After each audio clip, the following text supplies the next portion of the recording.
महबूब ग्राम भीमाखेड़ी में 4 दिन पहले दो पक्षों में प्रॉपर्टी विवाद को लेकर काफी विवाद हुआ था।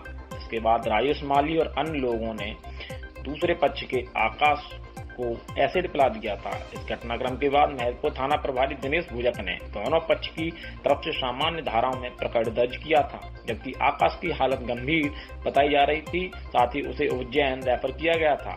आकाश के परिजनों ने दूसरे पक्ष पर गंभीर धाराओं में मुकदमा दर्ज करने की मांग की थी। इसको लेकर थाना प्रभारी से उनकी कहासुनी हुई थी। इसके बाद उपचार के दौरान आकाश की मौत हो गई। परिजनों ने उज्जैन में शव का पोस्टमार्टम कराने को लेकर शव को महबूबपुर लाकर भीमाखेड़ी चौराहे पर चक्का जाम कर दिया। आकाश के परिजनों ने थाना प्रभारी पर कार्रवाई करने की मांग की है। साथ ही थाना प्रभारी पर गंभीर आरोप लगाए हैं। ऐसे में उग्र प्रदर्शन के बाद एसपी सत्येंद्र कुमार शुक्ला ने थाना प्रभारी दिनेश भुजक को लाइन अटैच कर दिया है। इसके बाद परिजनों ने आकाश के शव का अंतिम संस्कार किया। इस दौरान इस प्रॉपर्टी विवाद में एक युवक की हत्या हो गई। इसके बावजूद पुलिस की कार्रवाई से परिजनों में खासा रोष बना हुआ था। विवाद ये है कि ये राजेश माली और उसके भतीजे के बीच में एक संपत्ति बंटवारे को लेकर के विवाद है, जिसका तहसील में भी कोई केस चल रहा है।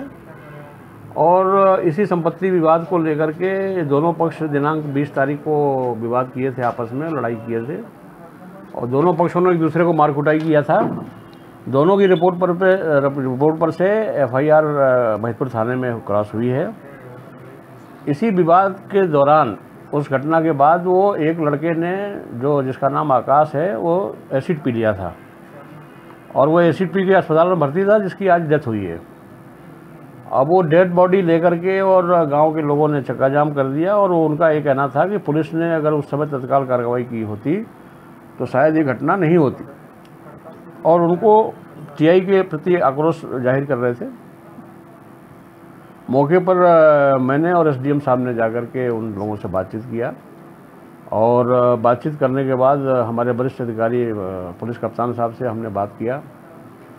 फिर जब एसपी साहब ने बोला है कि जांच हम करा लेंगे और जांच होने तक के लिए टीआई को हम लाइन कर रहे हैं और जांच पूरी होने पर अगर निर्दोष साबित होगा तो वापस उसकी पोस्टिंग होगी, अदरवाइज नहीं होगी, दूसरे की होगी। इस बात पर से सब गांव वाले मान गए हैं और उन्होंने चक्का जाम समाप्त किया है और उसका अंतिम संस्कार हो रहा है।